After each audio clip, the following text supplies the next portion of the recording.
하여 주시옵소서. 감사드리며 예수님의 이름으로 기도합니다. 아멘. 할렐루야.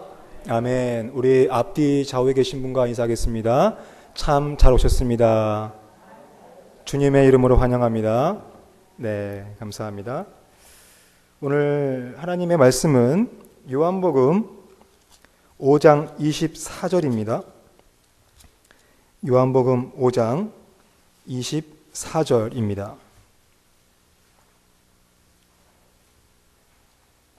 다 함께 봉독하도록 하겠습니다. 내가 진실로 진실로 너희에게 이르노니 내 말을 듣고 또 나 보내신 이를 믿는 자는 영생을 얻었고 심판에 이르지 아니하나니 사망에서 생명으로 옮겼느니라. 아멘. 우리가 이제 지난 시간과 그리고 이제 오늘 이 시간을 통해서 예수 그리스도에 대해서 우리가 말씀을 계속 나누고 있습니다. 그래서 이번 시간에는 예수님 믿으세요라는 우리 제목으로 같이 말씀을 나누려고 합니다. 제가 예전에 어렸을 때 성남에서 제가 살았는데요. 제가 살 때는 제비들이 꽤 많이 있었습니다. 여러분 제비 아시죠? 강남 제비 뭐 이런 거 말고요. 네. 이런 제비 말입니다. 네. 그래서 제비 잘 아실 거예요. 근데 이제 그 제비들이 꽤 많았는데 저희 집에도 꼭 보면 지붕이나 뭐 이렇게 틈새 사이에 이 제비들이 제비 그 집을 짓고 이렇게 사는 거예요. 그래서 거기에서 이제 제비 새끼도 키우고 먹이도 주고 이제 어미새들이 막 먹이를 주러 오면 새끼들이 입을 막 벌리죠. 짹짹짹짹 막 달라고. 그럼 어미가 또 와서 이제 벌레를 심어주고. 너무 좋더라고요.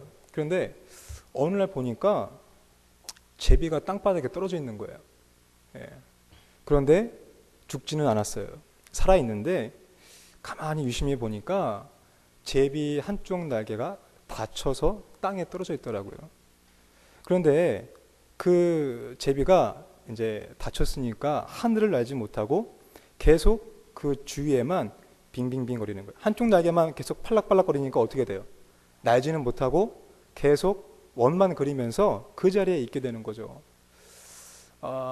여러분들 보세요. 우리가 기독교 신앙이라는 것도 마찬가지입니다. 기독교 신앙에는 두 날개가 있습니다.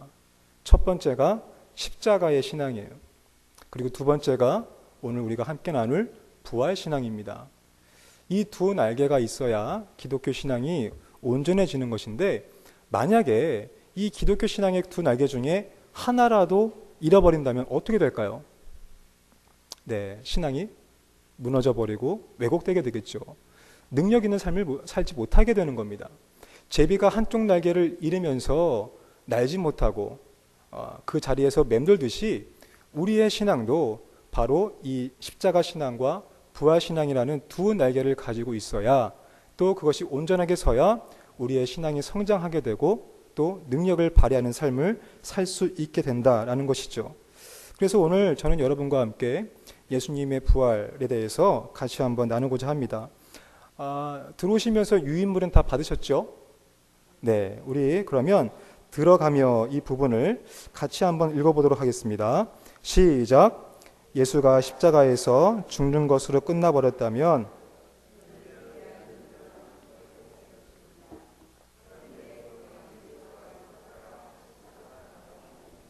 그리고 그 예수가 지금 살아서 역사한다고 말합니다. 당신은 이 사실을 어떻게 생각합니까? 여러분들은 어떻게 생각하세요? 예수님께서 십자가에서 죽으신 다음에 제3일 만에 부활하셨습니다. 아멘이십니까? 네. 그래서 우리의 신앙 고백은 약속으로부터 시작을 합니다.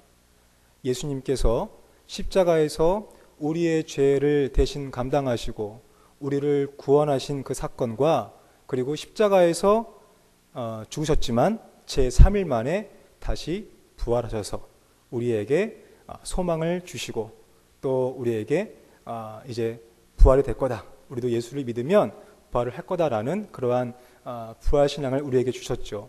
바로 이러한 약속이 전제가 되어야 우리가 이제 신앙 고백이 되어진다라는 거죠. 그래서 과연 예수님께서 여러분에게 여러분의 인생의 삶의 정답이냐? 여러분에 있어서 예수님만이 삶의 왕이시냐? 이것을 바로 묻고 넘어가야 한다는 거죠. 이러한 확신 없이는 우리가 예수님을 절대 믿을 수가 없습니다. 자, 그렇다면 1번을 보실까요? 예수는 자기가 죽은 후에 어떤 일이 일어날 것이라고 말했습니까? 우리 찾아봅시다. 마태복음 16장 21절입니다. 마태복음 16장 21절.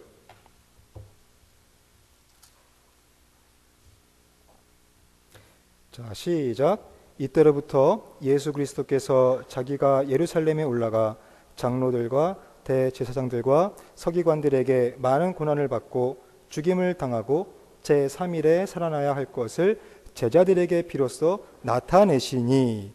자, 예수님은 자기가 죽은 후에 어떠한 일이 일어날 것이라고 말했습니까? 고난을 받고, 그리고 죽임을 당하고, 그리고 제3일 만에 부활할 거다, 그러니까 살아날 거다라고 예수님 스스로가 말씀을 하셨죠. 그래서 예수님의 고난과 십자가에서 죽음, 그리고 제3일 만에 살아나심, 그 부활을 통해서 하나님의 나라가 완성될 것임을 예수님 스스로가 말씀을 하셨습니다. 자, 그러면 이번에 볼까요? 성경은 예수가 자신이 예언한 대로 다시 살아났다고 말합니다.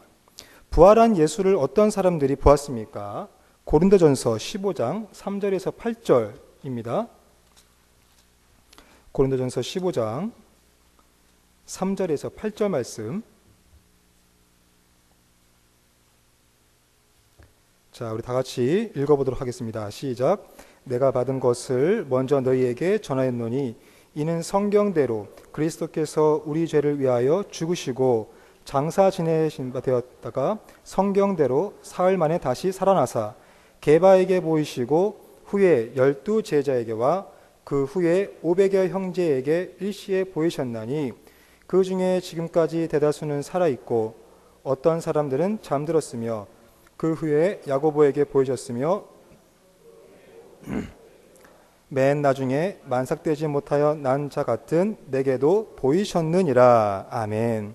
자, 그래요. 부활한 예수님을 어떤 사람들이 보았죠? 바로 예수님을 따르던 12 제자, 게바, 베드로, 그리고 500여 형제들. 이 당시에는 여자와 아이들이 숫자적으로 개수가 안 됐으니까 아마 1000명 정도 될 것 같아요. 그리고 모든 사도, 이런 많은 사람들이 예수님의 부활을 직접 목격했다라고 말합니다. 그래서 이 초대교회 당시에는 부활신앙이 만연해 있었습니다. 왜 그렇죠? 많은 사람들이 직접 예수님의 부활을 보았고 그것을 증거했기 때문에 초대교회 안에는 그런 부활신앙이 만연해 있었다는 것을 우리는 알 수가 있습니다. 자, 그러면 3번을 보겠습니다. 부활 후에 예수는 제자들에게 자신이 어떤 존재라고 선언했으며 사도 바울은 부활한 예수가 어떤 분이라고 선언했습니까? 우리가 먼저 마태복음 28장 18절을 찾아보도록 하겠습니다. 마태복음 28장 18절에 자, 시작. 예수께서 나와 말씀하여 이르시되 하늘과 땅의 모든 권세를 내게 주셨으니. 자, 예수님께서 뭐라고 하셨습니까? 하늘과 땅의 모든 권세를 내게 주셨으니. 그러니까 이제는요, 예수님께서 하늘과 땅의 모든 권세를 갖고 계신 분이 되신 거예요. 십자가 사건을 통과하시고 또 부활하신 다음에 예수님께서는 하늘과 땅의 모든 권세를 갖고 계신 분이라고 선언하고 있죠. 자, 그 다음에 사도 바울은 부활한 후에 예수가 어떤 분이라고 선언했나? 로마서 1장 4절입니다. 로마서 1장 4절에 자, 시작. 성결의 영으로는 죽은 자들 가운데서 부활하사 능력으로 하나님의 아들로 선포되셨으니 곧 우리 주 예수 그리스도시니라 라는 거예요.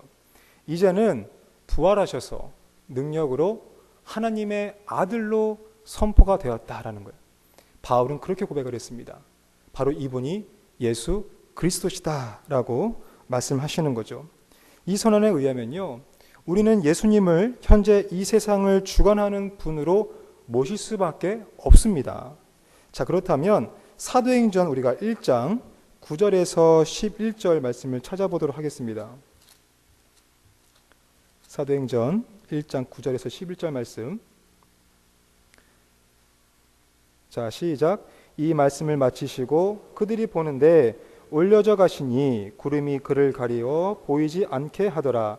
올라가실 때에 제자들이 자세히 하늘을 쳐다보고 있는데 흰옷 입은 두 사람이 그들 곁에 서서 이르되 갈릴리 사람들아 어찌하여 서서 하늘을 쳐다보느냐.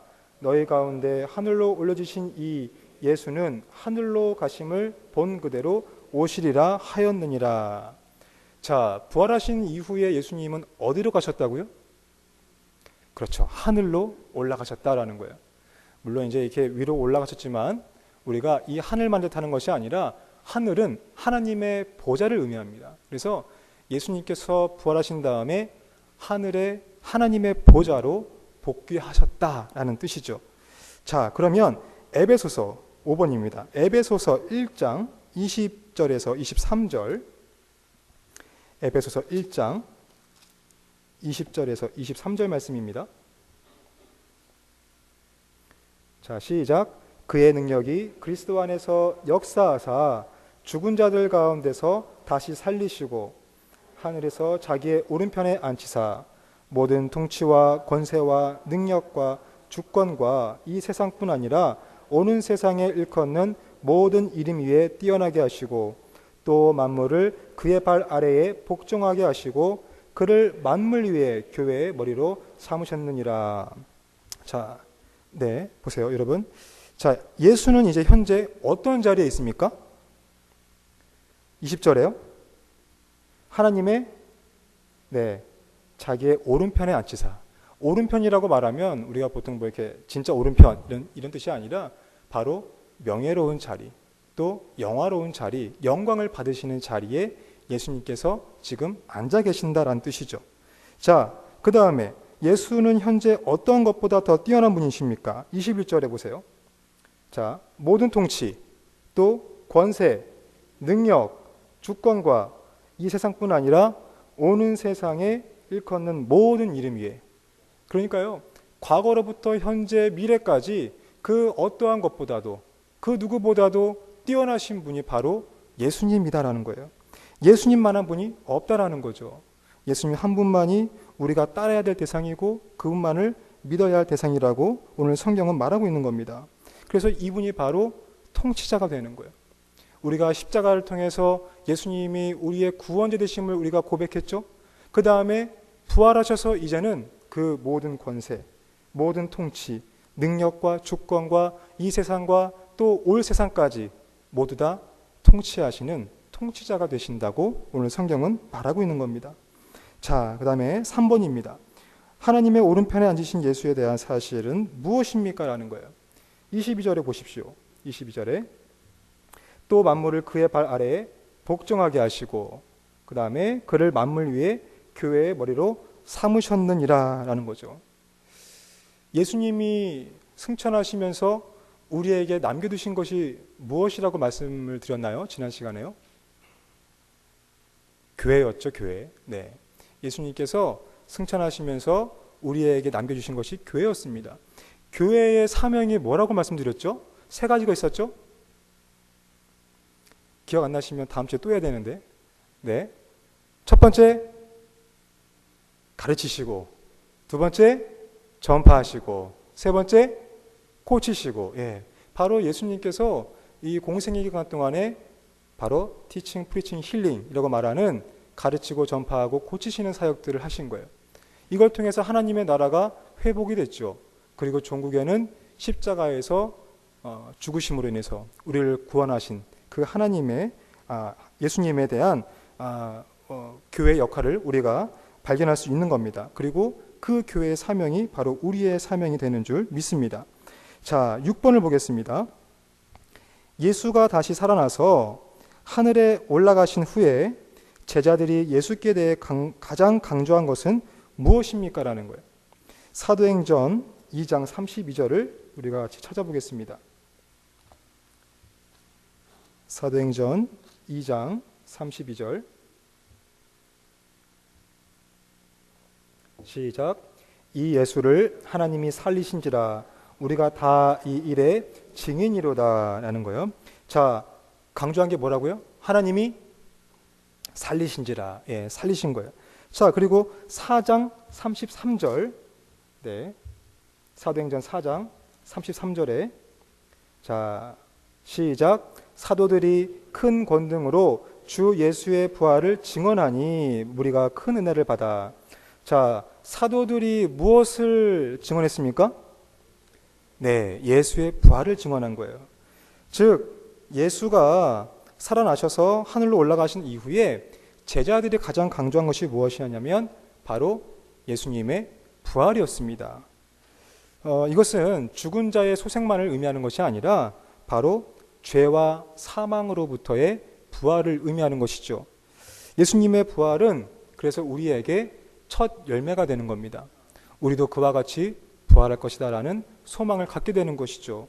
그래서 믿는 자들은 믿음으로 그 부활을 지금 이 시간부터 경험하게 되는 겁니다.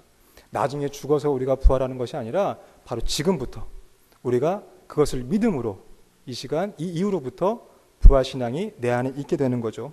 그러한 신앙이 바로 여러분들 삶 가운데 실현되시고 경험되어지시길 주님의 이름으로 축복합니다. 자, 7번을 보겠습니다. 예수의 부활을 믿는 신앙은 실제 생활에 어떤 영향을 줄 수 있습니까? 우리가 로마서 6장 4절에서 5절 말씀. 자, 시작. 그러므로 우리가 그의 죽으심과 합하여 세례를 받음으로 그와 함께 장사되었나니 이는 아버지의 영광으로 말미암아 그리스도를 죽은 자 가운데서 살리심과 같이 우리로 또한 새 생명 가운데서 행하게 하려 함이라. 만일 우리가 그의 죽으심과 같은 모양으로 연합한 자가 되었으면 또한 그의 부활과 같은 모양으로 연합한 자도 되리라. 아멘. 그렇죠. 그래서 예수님의 부활을 믿는 많은 사람들에게 우리의 생활에 어떤 영향을 줄 수 있는가? 그것은 바로 새 생명 가운데 행하게 한다라는 거예요. 바울 역시 또 성경에 있는 많은 사람들 역시 부활신앙을 갖고 있었습니다. 그래서 부활신앙을 갖고 있었기 때문에 세상이 그들을 이기지 못했던 것이죠. 어려움이 와도 역경이 와도 고난이 와도 이겨낼 수 있는 힘이 있었던 겁니다. 왜 그렇습니까? 바로 그것이 부활에 대한 확신이 있었기 때문에 그렇습니다. 제가 예전에 영화를 봤는데요. 해변가에서 여러분들 서핑 선수 아시죠? 예, 이 사람들이 이제 그 파도를 타는 사람들이에요. 그런데 이 작은 파도보다 큰 파도를 기다리더라고요. 그래서 큰 파도가 밀려오면 서핑 선수들이 어떻게 합니까? 도망칩니까? 아니면 그 큰 파도를 향해 나아갑니까? 네, 큰 파도를 향해서 돌진하는 거예요. 그리고 그 큰 파도 위에서 서핑을 하면서 그냥 막 즐기는 거예요. 여러분, 부활신앙이 바로 이와 같다라는 거예요. 우리 삶 가운데 어려움 또 고난의 파도가 몰려옵니다. 작은 파도가 몰려올 때도 있고요. 또 우리가 감당할 수 없을 만큼 큰 파도가 몰려오기도 합니다. 그럴 때 부활신앙을 갖고 있는 사람들은 어떻게 행동해야 합니까? 그 고난 앞에서 네, 그 고난에 우리가 직접 뛰어들어서 그 고난 위에서 우리가 즐길 줄 알아야 한다는 거예요. 이것이 바로 부활신앙을 갖고 있는 사람들의 특성입니다. 왜 그렇습니까? 끝을 알기 때문에 그래요. 우리의 끝은 어디입니까? 하나님과 함께 있는 거죠. 영생을 얻는 거잖아요. 그렇죠? 부활해서 주님과 함께 영원히 거하는 거잖아요. 끝을 아는 거예요. 끝을 알면 쉬워지는 거죠. 끝을 알면 고난이 와도 역경이 와도 우리가 그 위에서 즐길 줄 아는 겁니다. 이래서 부활신앙이 중요한 것이에요. 이 시간 여러분들 가운데 부활신앙이 여러분들 가운데 풍성해지기를 주님의 이름으로 축복합니다. 자, 이제까지 우리는 예수가 어떤 분인지 또 예수님이 어떤 일을 했는지 그리고 현재 이 세상에서 어떤 일을 하시는 분인지를 우리가 살펴보았습니다. 그런데 이러한 지식이 여러분의 삶을 변화시키지는 못합니다. 이러한 지식이 또 이 사회를 개혁하지 못하는 것은 더 말할 것도 없습니다. 새로운 생활을 하고 새로운 사회를 이루려면 이 예수님의 능력을 체험하고 또 그의 권세를 실감해야 합니다. 그러기 위해서는 여러분들은 어떻게 해야겠습니까? 라는 거예요. 나의 삶을 변화시키지 못하는 지식은 참 지식이 아니죠. 나의 삶을 변화시키지 못하는 참 믿음은 참 믿음이 아닙니다.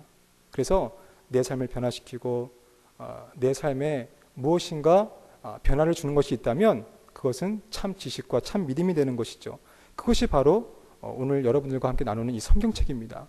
자, 그렇다면 우리가 요한복음 3장 16절을 같이 한번 찾아보도록 하겠습니다. 요한복음 3장 16절, 다 아시는 구절이라고 생각해요. 자, 시작. 하나님이 세상을 이처럼 사랑하사 독생자를 주셨으니 이는 그를 믿는 자마다 멸망하지 않고 영생을 얻게 하려 하심이라 라는 거예요. 하나님이 사랑한 세상은 어떤 영역들을 포함할까요? 인간뿐일까요? 네, 하나님이 사랑한 이 세상은요, 사람뿐만이 아니라 온 우주 만물, 동물들, 자연들, 이 모든 것들을 다 통합하는 겁니다. 그런데 보세요. 1번에 하나님은 세상을 사랑하시기 때문에 독생자인 예수 그리스도를 우리에게 주셨습니다. 그가 이 세상을 위해 하신 일이 무엇입니까? 라는 거죠. 우리가 좀 전에도 나눴습니다. 자, 세 가지 공생애, 여러분들 예수님께서 하신 세 가지 일이 뭐였죠? 공생애 기간 동안 가르치시고 전파하시고 고치시고, 네, 이것을 위해서 가르치고 전파하고 고치시는 것을 통해서 하나님의 나라가 회복이 된다라고 말씀을 드렸죠. 그리고 십자가의 사건, 그 사건을 통해서 우리를 구원하셨습니다. 그리고 제3일 만에 부활하셔서 우리에게 소망을 주시고 이제 온 세상을 다스리시는 통치자가 되신 거예요. 자, 그렇다면 이번에 당신은 어떻게 해야 영생을 얻을 수 있냐라고 묻는 거죠. 오늘 보십시오. 어떻게 해야 영생을 얻을 수가 있죠? 그를 뭐 하는 자마다? 네, 믿는 자마다, 믿는 자마다. 예수님을 믿는 자마다 영생을 얻을 수 있다라고 말을 합니다. 이런 믿는다라는 것을 우리가 뭐 예전에도 제가 많이 말씀을 드렸지만 어디 안에 있다라는 뜻이에요. 우리가 이제 헬라어로 말하면 피스테오, 그 다음에 이 피스테오라는 단어는 항상 전치사 n이 붙습니다. 그래서 영어로 말하면 believe in 하면 내가 누구누구 안에 있다라는 거예요. 내가 누구누구 안에 속해 있다. 그래서 예수님을 믿는다라는 것은 내가 예수님 안에 있다. 예수님 안에 속해 있다. 그리고 예수님께 붙어 있다라는 것을 의미하는 거죠. 요한복음 15장 5절에 무엇이라고 나와 있어요? 여러분, 포도나무 이야기가 나오는데요. 요한복음 15장 5절에 나는 포도나무요, 너희는 가지라. 그리고 그가 내 안에, 내가 그 안에 거하면 어떻게 한다고요? 네, 열매를 많이 맺는다라고 말씀하셨어요. 예수님께 붙어있는 자만이, 예수님 안에 속해 있는 자만이 많은 열매를 맺게 되는 거예요. 그래서 우리가 믿는다라고 할 때는 예수님께 붙어있는 것, 또 그래서 우리의 삶 속에서 예수님이 나타나는 것, 이것을 의미하는 거죠. 그래서 우리가 보통 나는 예수님을 인격적으로 만났어, 이렇게 보통 말을 하잖아요. 인격적으로 만났다라고 말할 때 우리가 보통 세 가지를 통합을 합니다. 첫 번째 지, 그 다음에 두 번째가 정, 세 번째가 의. 그래서 지정의라고 하는데 이 지라는 것은 아는 거죠. 지식입니다. 예수를 내가 성경책을 통해서 알아가는 것. 정, 내가 감정적으로 주님을 만나게 되는 것. 세 번째, 의지적으로 내가 주님을 붙잡는 것. 이것이 바로 통합적인 것이 내가 예수님을 인격적으로 만났다라고 말해요. 제가 결혼을 할 때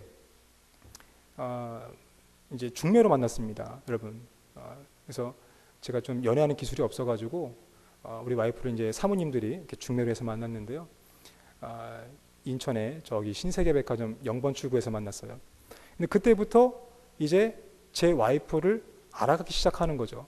이 사람과 대화를 하면서 이 사람이 어떤 사람이고 어떤 것을 좋아하고 어떤 생각을 갖고 있고, 그래서 이제 서로가 어떻게 돼요? 지식적으로 이 사람을 알아가게 되는 거예요. 그 다음에 두 번째 조건이 뭡니까? 이제는 감정적인 것이 생기게 되죠. 아, 이 사람 이렇게 알아가니까 좋은 것 같아. 그래서 손도 잡아보고 싶고 안아보고 싶고, 그래서 이 사람에 대한 마음의 감정이 일어나기 시작하는 거예요. 그런데 여러분, 내가 이 사람을 알고 감정적으로 안다라고 해서 이 사람과 결혼할 수 있을까요? 부족하죠. 네. 결혼을 하려면 하나 필요한 것이 있습니다. 그것은 뭐예요? 내 의지가 작동을 해야 되는 거예요. 결혼할 때 우리가 이제 주례하시는 분들이 이렇게 말하지 않습니까? 성경책에 올려놓고 이제 다 저는 이 하나를 뭐 죽는 날까지, 또 병들어도 또 기쁠 때나 슬플 때나 언제나 이 옆에 있는 사람을 사랑하고 보살피겠습니다. 이러한 서약을 하지 않습니까? 바로 그것은 내 의지라는 거예요. 그것이 성립되어야만 결혼이 성립이 되는 거죠. 이처럼 우리가 예수님을 우리가 믿겠다라는 것도 이러한 과정을 다 포함하는 겁니다. 내가 성경을 통해서 예수님을 알아가는 것과 내가 감정적인 것, 경험적인 것을 통해서 주님을 만나는 것, 그리고 내가 주님을 믿겠다라는, 또 주님의 손을 잡겠다라는 그 의지가 같이 가야 주님을 내가 믿는다라고 말할 수가 있는 것이죠. 그래서 여러분들 가운데도 바로 이러한 지정의, 바로 이 세 가지가 여러분들 삶 가운데 나타내시길 주님의 이름으로 축복합니다. 자, 그렇다면 이번에 봅시다. 예수를 믿는다는 것, 이것은 구체적으로 어떠한 행동을 의미하는 것입니까? 라는 거죠. 로마서 10장 9절에서 10절 말씀을 한번 보도록 하겠습니다. 로마서 10장 9절에서 10절 말씀.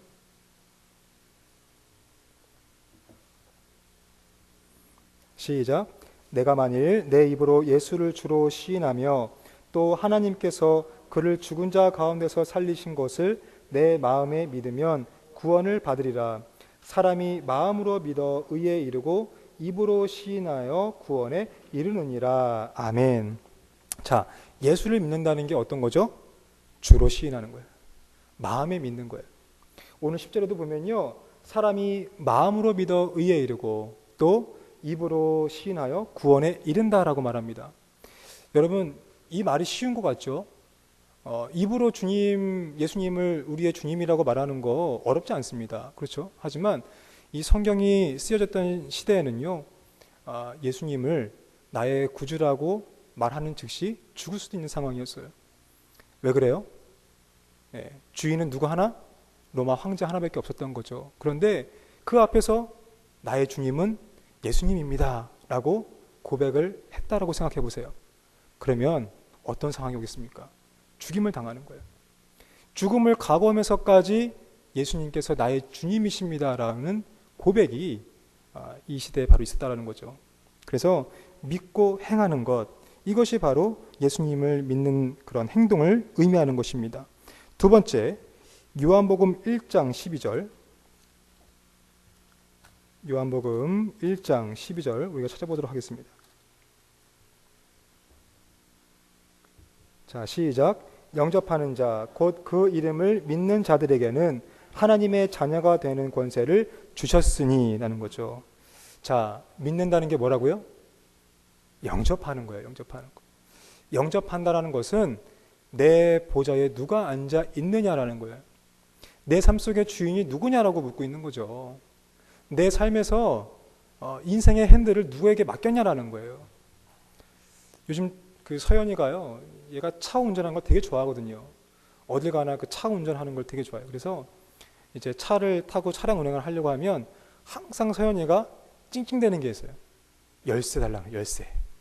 열쇠를 주면 이제 찡찡대는 게 딱 멈추거든요. 그러면은 열쇠를 딱 주면 서연이가 그 열쇠 가지고 그 열쇠를 꼽느라고 계속 이렇게 하는 거예요. 그리고 딱 들어가면 이제 핸들을 잡고 막 웃어요. 너무 좋아가지고. 막 신이 나가지고 이제 핸들을 막 잡는 거예요. 그런데 여러분, 제가 끝까지 운전대를 서연이에게 맡기겠습니까?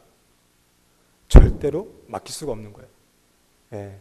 끝까지 맡기게 되면 어떻게 되죠? 사고가 나서 큰 위험에 빠지게 되는 거예요.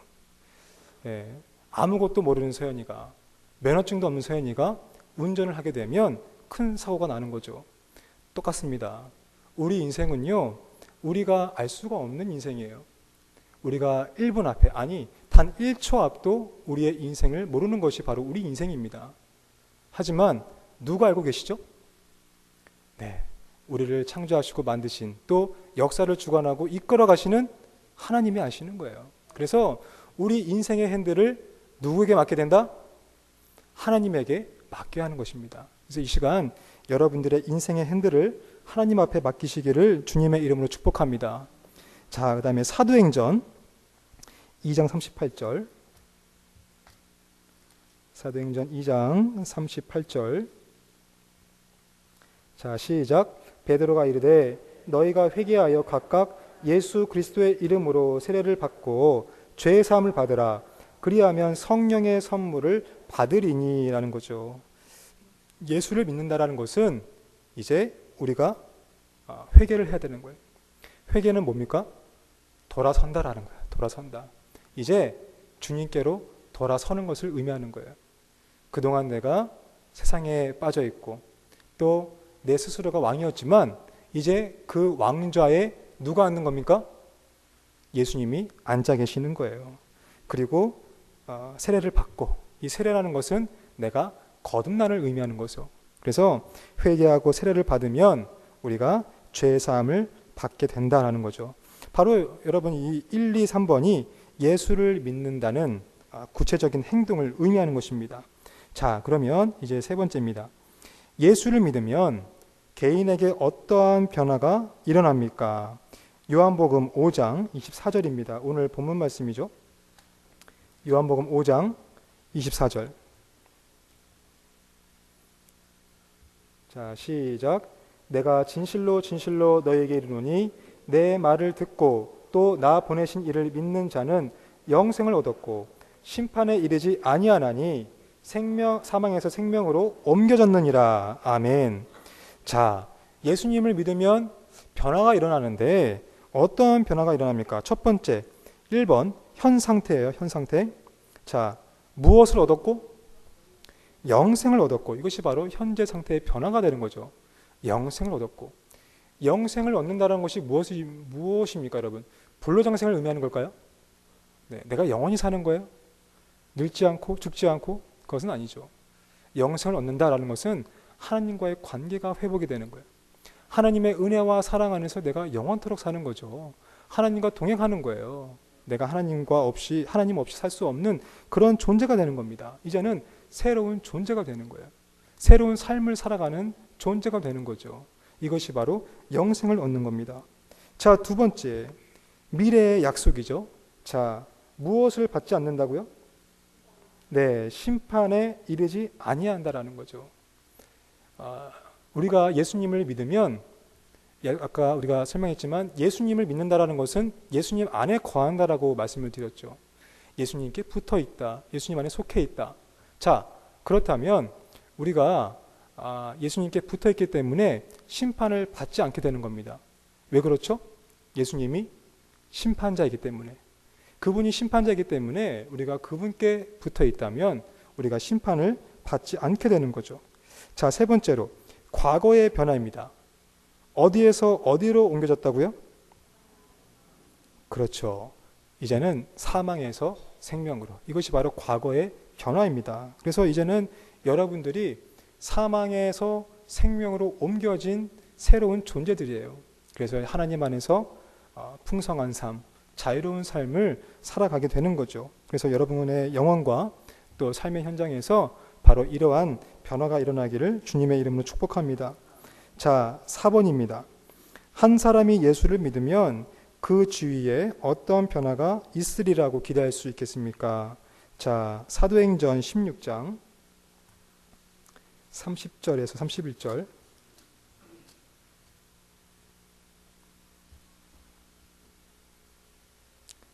자, 시작. 선생들이여, 내가 어떻게 하여야 구원을 받으리까 하거늘 이르되 주 예수를 믿으라. 그리하면 너와 내 집이 구원을 받으리라 하고. 자, 그래요. 한 사람이 예수를 믿으면 그 주변에 바로 어떤 변화가 일어나요? 가정의 변화가 일어납니다. 그 가정이 예수님을 믿게 되는 변화가 일어나게 되는 거예요. 저희 가정도요, 저희 어머니가 예수님을 믿고 우리 가정이 변화가 됐습니다. 예수님을 믿게 되는 변화가 일어났고요.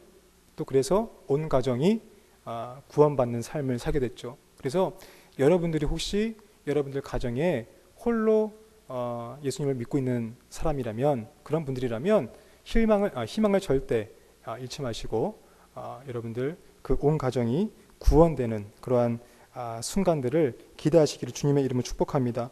하나님께서는 그 구원의 약속을 꼭 이루시는 줄 믿습니다. 자, 두 번째로 요한일서 4장 11절.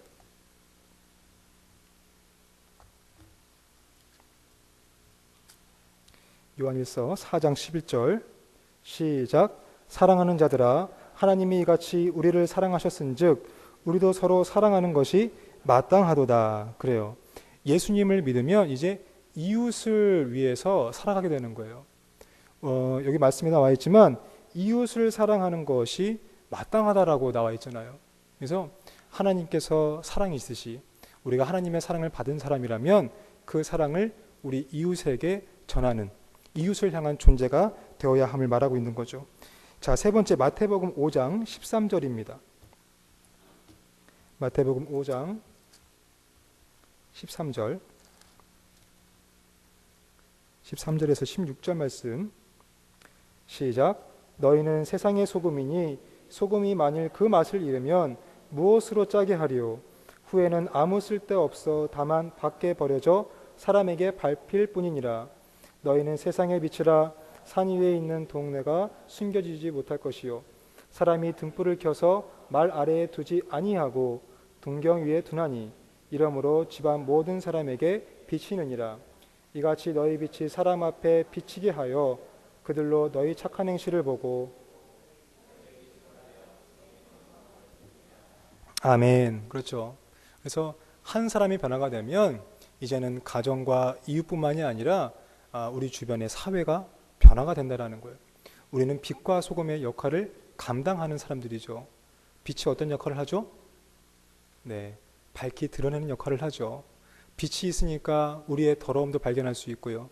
또 빛이 있기 때문에 우리가 어디가 길인지 어디가 길이 아닌지를 구별할 수가 있는 것입니다. 그래서 여러분들은 바로 빛과 같은 존재. 또 소금이 어떤 역할을 하죠? 소금은 맛을 내려면 자기를 희생해야 되는 것이죠. 그래서 여러분들도 바로 여러분의 삶을 희생해서 세상에 그리스도의 맛을 내는 그러한 귀한 삶을 살아가시는 주님의 백성 되시길 이 시간 축복합니다. 자, 그 다음에 5번을 보겠습니다. 예수를 믿으면 이제 우리 각자는 하나님과 특별한 관계를 맺게 됩니다. 즉 하나님의 백성 그리고 하나님의 자녀가 되는 거죠. 이 말은 우리가 하나님과 관계를 맺는 순간 이미 그를 믿는 다른 사람들과도 관계를 맺게 됨을 뜻하는 겁니다. 로마서 12장 5절은 이 관계를 어떻게 표현합니까? 로마서 12장 5절을 한번 우리가 보도록 하겠습니다.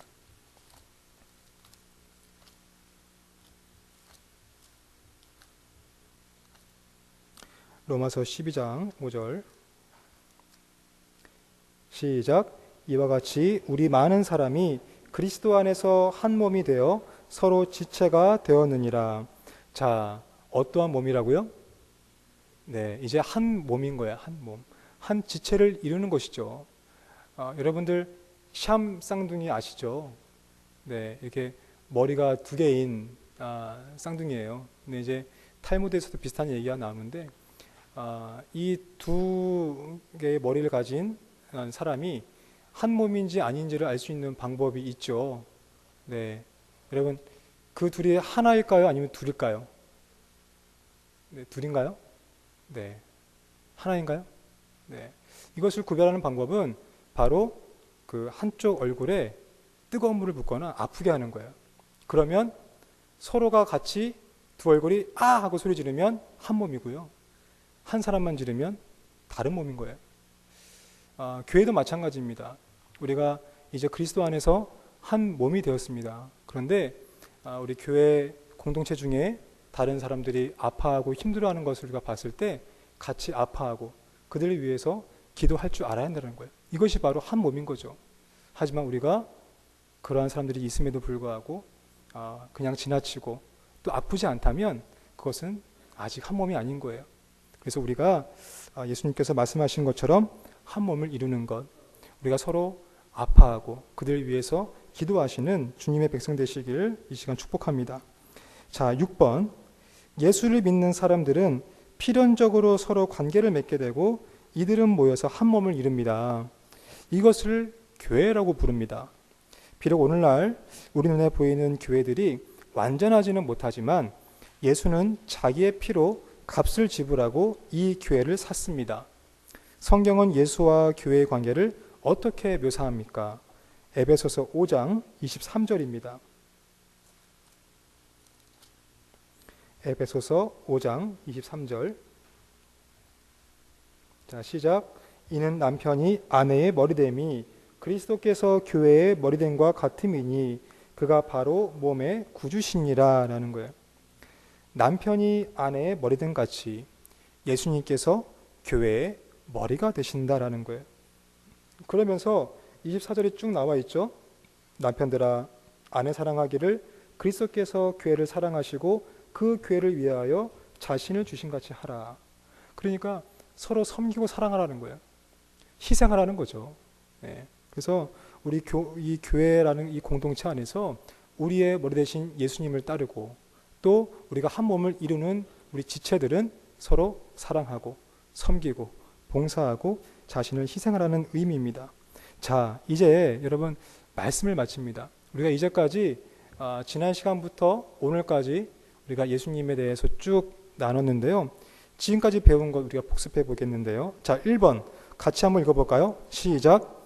예수 그리스도는 사람이시며 또한 하나님이십니다. 자, 그래서 우리가 예수님이 어떤 분입니까? 라고 물어보면 나와야 되는 대답이 있죠? 무엇이죠? 그렇죠. 예. 사람으로 오신 하나님. 예. 이것이 바로 예수님이라는 거예요. 두 번째로, 자, 같이 한번 읽어보도록 하겠습니다. 시작. 예수 그리스도는 이 세상의 죄 때문에 십자가에서 죽으셨습니다. 라는 거예요. 네. 그래서 예수님께서는 물론 공생의 기간 동안에 가르치시고 전파하시고 고치시는 사역을 하셨지만 또 종국에는 십자가에 죽으셔서 우리의 죄를 다 씻어주시고 구원해 주신 구원자다라는 거죠. 자, 세 번째 시작. 예수 그리스도는 다시 살아나셔서 지금 이 세상을 다스리십니다. 라는 거예요. 네, 예수님께서는 십자가에서 죽으셨지만 이제 그 죽음에서 살아나셔서 죽음을 이긴 사건이잖아요. 죽음을 죽인 사건이에요. 그래서 그것이 부활이죠. 그래서 예수님께서는 이 세상을 다스리시는 통치자로 계신다라는 거죠. 네 번째 시작. 이 예수 그리스도를 믿게 될 때 당신 개인이 변하고 이 세상이 변합니다 라는 거예요. 그래서 여러분들 예수님을 우리가 영접하고 믿게 될 때 나 자신뿐만이 아니라 내 가정 또 내 주변에 있는 이웃 우리 사회가 변화가 되는 줄 믿습니다. 그래서 우리가 십자가의 신앙과 부활 신앙을 가지고 예수님만이 우리의 구원자가 되시고 또 삶의 주인이심을 고백하시는 하나님의 백성 되시길 주님의 이름으로 축복합니다. 주님 안에서 참 자유를 얻게 되시고 또 하나님께서 계획하신 풍성한 삶을 살아가게 되시길 주님의 이름으로 축복합니다. 기도하겠습니다. 사랑의 하나님, 저희는 이제까지 하나님을 떠나 살았던 적이 너무나 많습니다. 죄가 죄인임을 이 시간 인정합니다. 그리고 오늘 예수님을 나의 구원자로 믿고 또 하나님의 자녀가 되기를 원합니다. 나의 죄를 대신해서 십자가에서 죽으시고 부활하신 예수님을 지금 이 시간 나의 구원자, 나의 하나님으로 영접합니다.